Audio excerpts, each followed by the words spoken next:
Olha, o meu amigo, meu irmão, o Rafa, do canal Bolseiro, ele publicou um vídeo infame. Ele fez um Gandalf versus Dumbledore. Uma pessoa que propõe um debate como esse, que te faz ter que escolher entre Gandalf ou Dumbledore, essa pessoa nem é gente. Já começa por aí. Eu preciso dizer isso na lata do meu irmão Rafa, tá? Pra ele entender a gravidade do vídeo dele.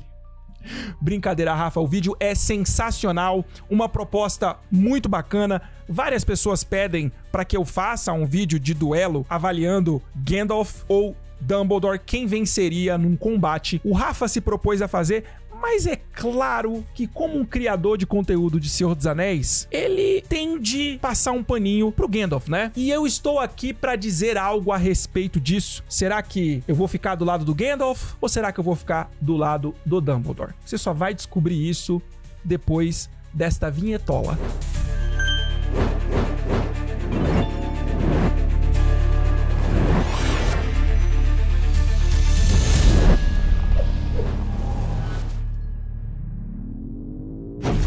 E aí, meus bruxos, Bruno Santiago aqui, vocês estão no Wizard Bruno, sendo inesgotável fonte de magia. Ó, Gandalf versus Dumbledore, Dumbledore versus Gandalf. Quem venceria num duelo se esses dois resolvessem tretar pra saber quem é o mago mais poderoso? O Rafa Bolseiro, do canal Bolseiro, falou a respeito disso. Vamos lá dar uma olhada no que ele falou?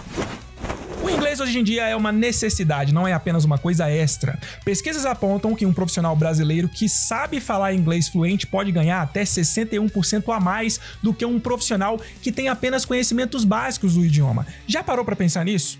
Então, se você tem vontade de aprender inglês, você precisa conhecer o método B-Way do professor Jonas Bressan. Na B-Way, o aprendizado é certo. Tem link na descrição. Clica agora que você vai receber um descontaço para começar a aprender inglês agora. Corre lá e aprende logo inglês, porque se você não aprendeu ainda, você já saiu muito atrás. Canal O Bolseiro, referência aí quando o assunto é Senhor dos Anéis. Se você ainda não está inscrito no Bolseiro, corre lá e se inscreve. O Rafa é um cara sensacional, amigo pessoal. Pra vocês terem ideia, eu troco mensagens com o Rafa, a gente troca figurinhas sobre diversos assuntos, não só Harry Potter e o Senhor dos Anéis. Um cara sensacional. Corram lá e se inscrevam, que além de ser uma pessoa incrível, o trabalho dele é feito com muito zelo, com muito carinho. Um dos maiores conhecedores de Senhor dos Anéis que eu conheço. Excelente criador de conteúdo. Tenho certeza que se você é fã do Senhor dos Anéis e ainda não está inscrito no canal do Bolseiro, você vai gostar, tá bom? Agora, será que ele falou alguma besteira aqui nesse vídeo, chat? Batalha Gandalf versus Dumbledore. Vamos lá, Bolseiro. Está começando mais um vídeo do quadro de batalhas entre personagens. Vocês comentaram no último vídeo da... O Rafa não parece mesmo um hobbit? Ele tem, não tem? Um ar hobbitinesco. Eu olho pro olho dele, pro olhar dele assim, me lembra um hobbit. Será que ele tem pé peludo? Batalha entre Jaime Lannister e Turin Turambar, que queriam uma batalha clássica entre Gandalf e Dumbledore. Pois é, preparamos essa batalha pra vocês. Bora conferir! Vamos lá.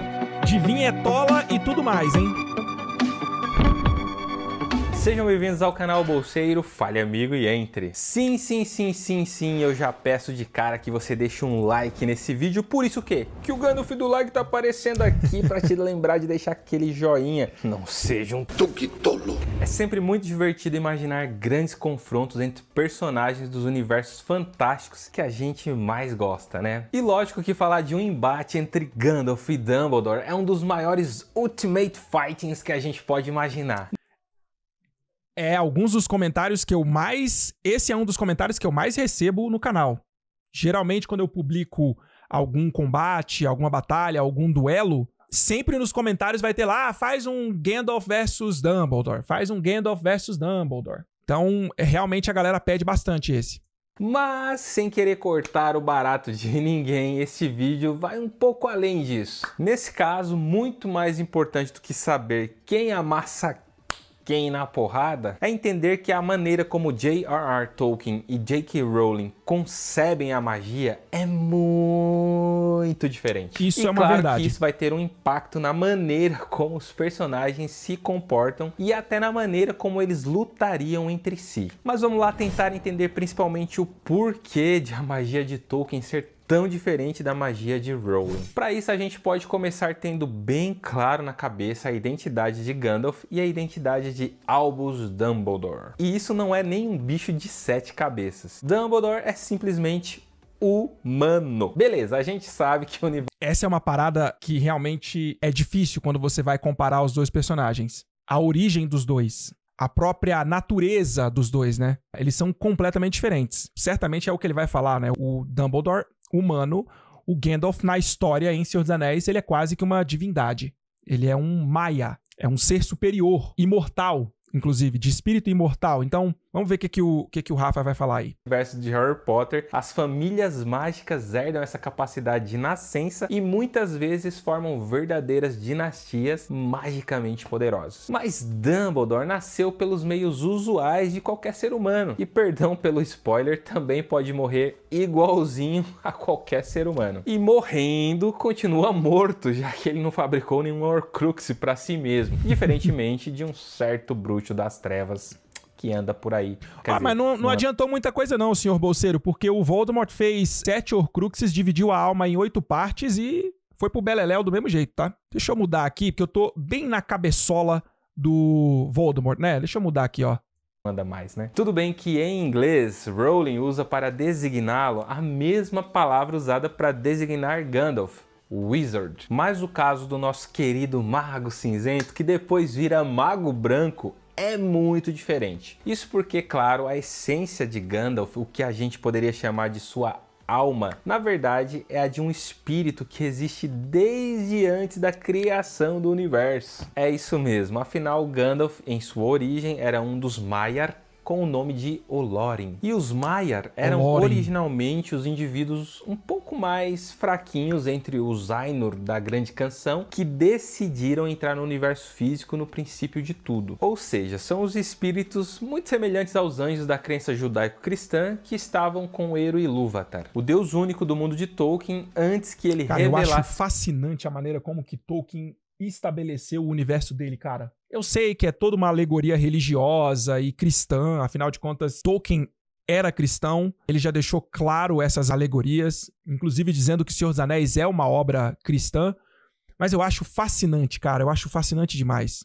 Seu plano para a criação e a história do cosmos. Isso significa que eles são essenciais. Por que eu tô falando isso? Eu sou cristão, tá? E eu sei que muita gente não curte essas alegorias e tudo mais. Obviamente que eu vou curtir por ser cristão. Mas eu acho que independentemente se você é cristão ou não, cara, é muito bem feita a analogia. É muito bem trabalhada, o simbolismo é muito bem trabalhado. Não é aquela coisa assim que você percebe na cara, saca o que ele tá fazendo, mas ainda assim é genial.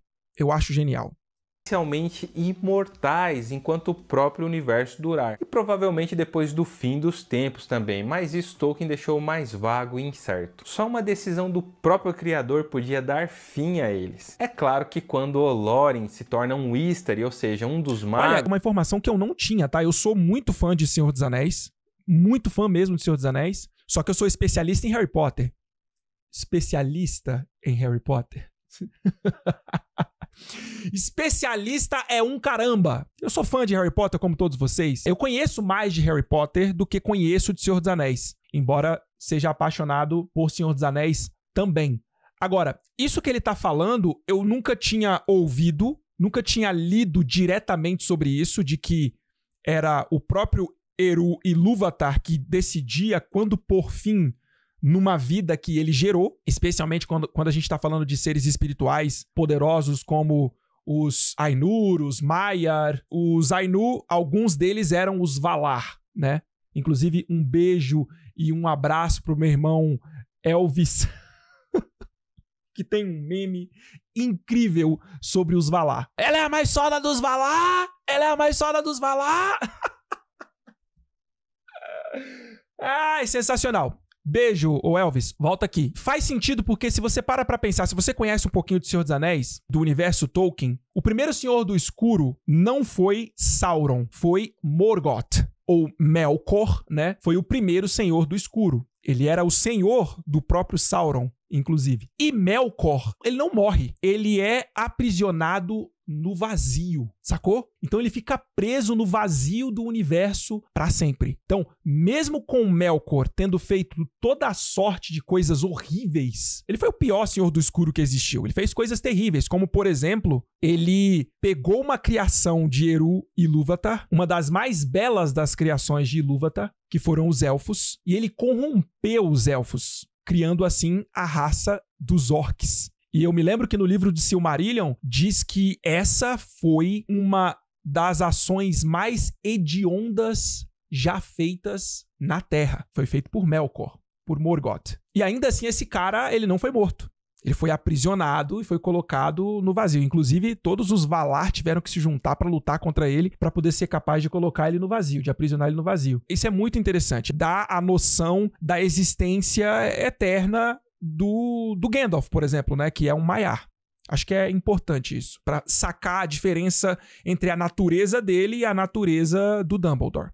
E é enviado com um corpo físico para a Terra-média como emissário dos Valar, os governantes angélicos do mundo, ele pode morrer fisicamente. Ou seja, seu corpo pode ser destruído e deixar de ser funcional. Mas isso não se...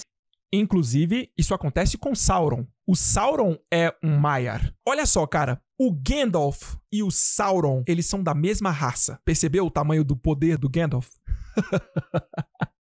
Quando Númenor é destruída, o Sauron, o corpo dele é destruído. Mas ele retorna mesmo assim. E olha o estrago que ele faz na história de Senhor dos Anéis. Percebe a diferença do nível de poder?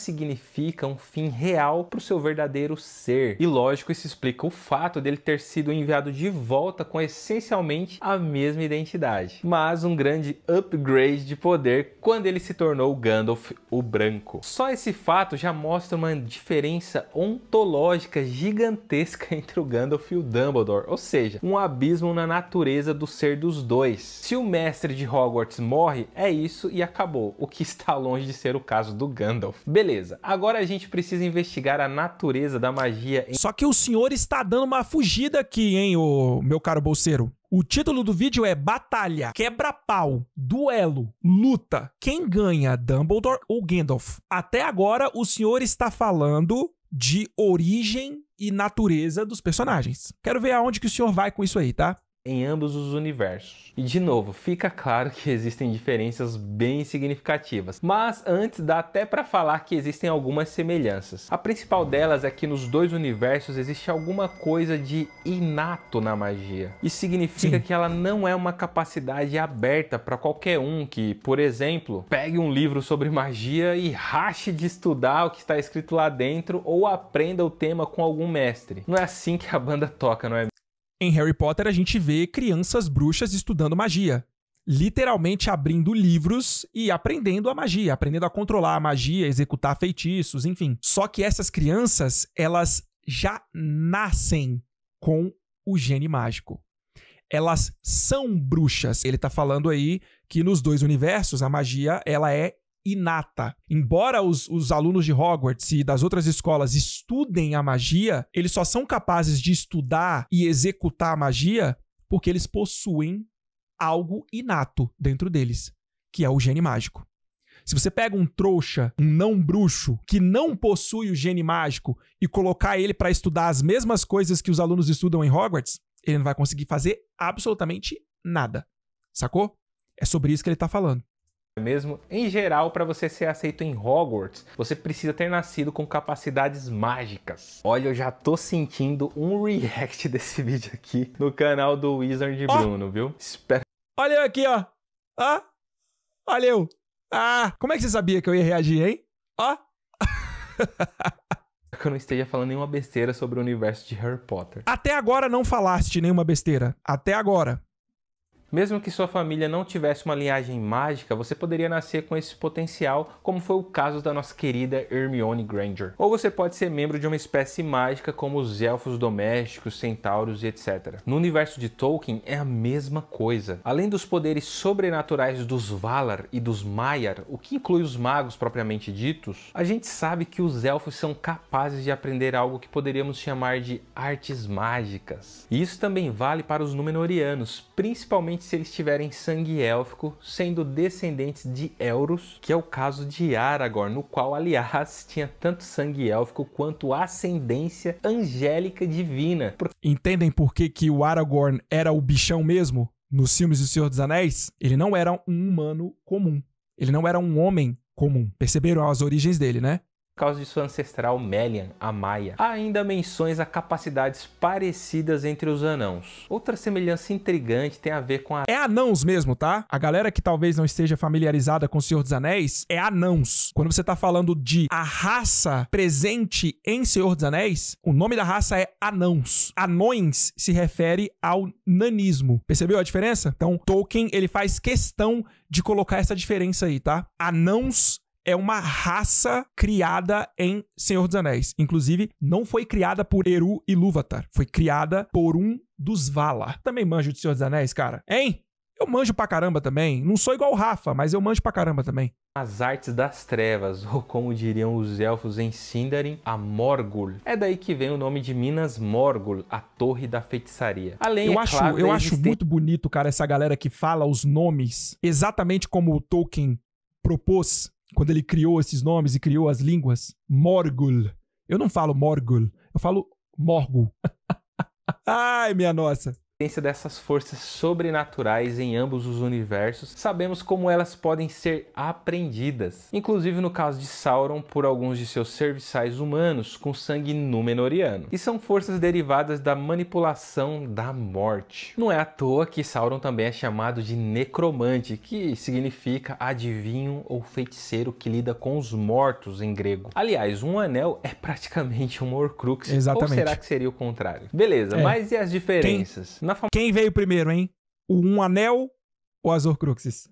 O conceito é exatamente o mesmo.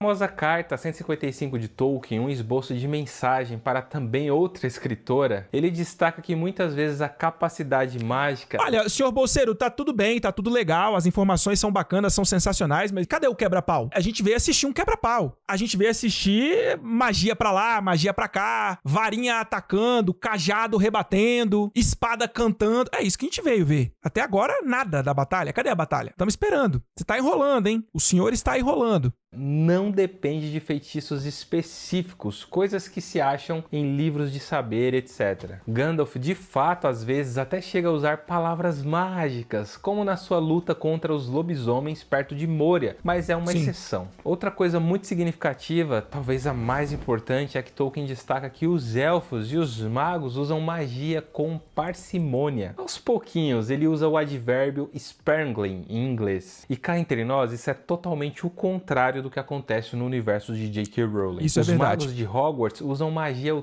tempo todo para os propósitos mais banais e quase sempre com a ajuda de suas varinhas, e a gente nunca... Harry Potter passa uma ideia de que, inclusive isso é dito na obra repetidas vezes, em algum momento a gente vê os bruxos elogiando a tecnologia trouxa, porque por meio da tecnologia os trouxas teriam conseguido fazer algumas coisas que a magia resolve para os bruxos. Então a magia, ela meio que substitui a tecnologia para os bruxos, né? É interessante a gente ver isso.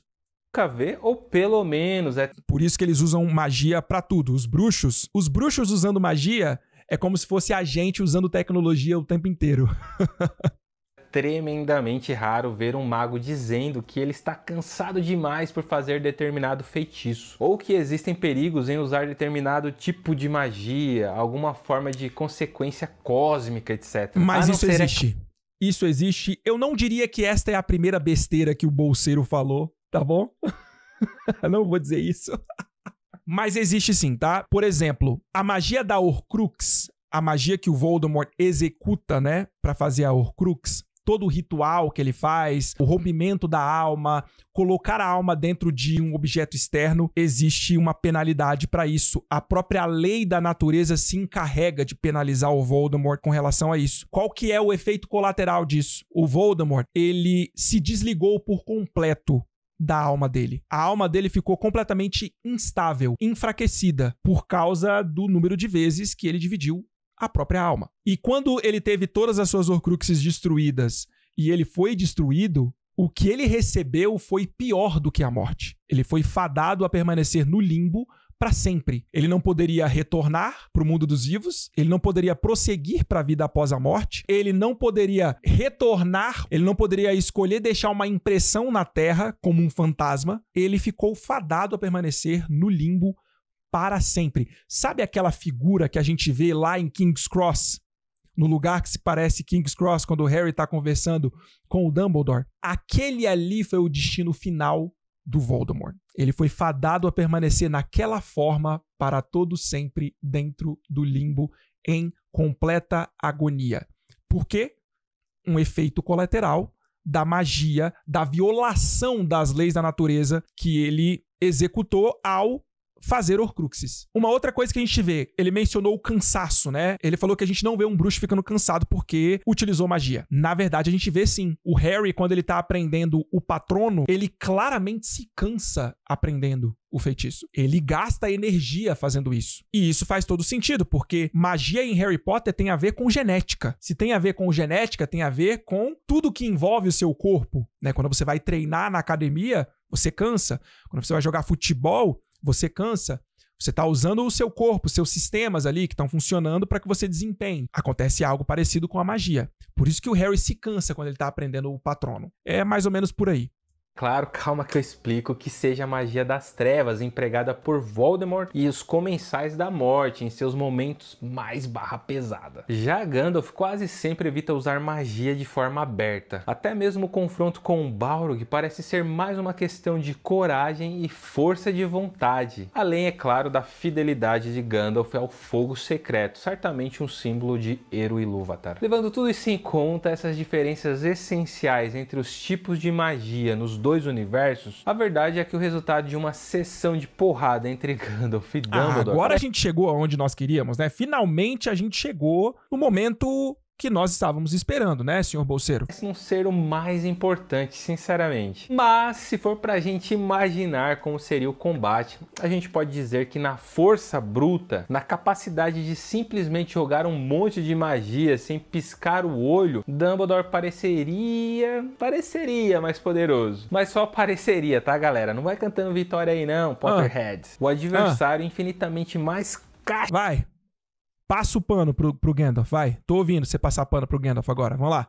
Casca grossa, como diria o nosso querido Peter Jordan, mestrão, no fundo seria Gandalf. Ele conseguiria resistir a qualquer coisa que um mero humano como Dumbledore lançaria contra ele. E no fim das contas, o verdadeiro triunfo seria o do servidor imortal do fogo secreto e guardião de Narnia. A vitória com certeza é do Gandalf. E aí, concordam? Deixem mais argumentos nos comentários. E se vocês tiverem outras concordam ou sem corda? Vamos deixar ele finalizar, né? sugestões de confrontos da pesada como esses, é só sugerir aqui nos comentários também. E é isso, galera. O vídeo vai ficando por aqui. Eu espero que vocês tenham gostado. Não se esqueçam. Inscreva-se no Bolseiro. Deixa eu dar aqui o meu pitaco, tá bom? Ai, minha nossa. Essa não seria uma batalha fácil, tá? E aí, quando eu tô falando de dois universos diferentes, eu tô pegando dois personagens de dois universos diferentes para eles competirem entre si, eu tenho uma regra, que é o seguinte: tudo o que acontece em Harry Potter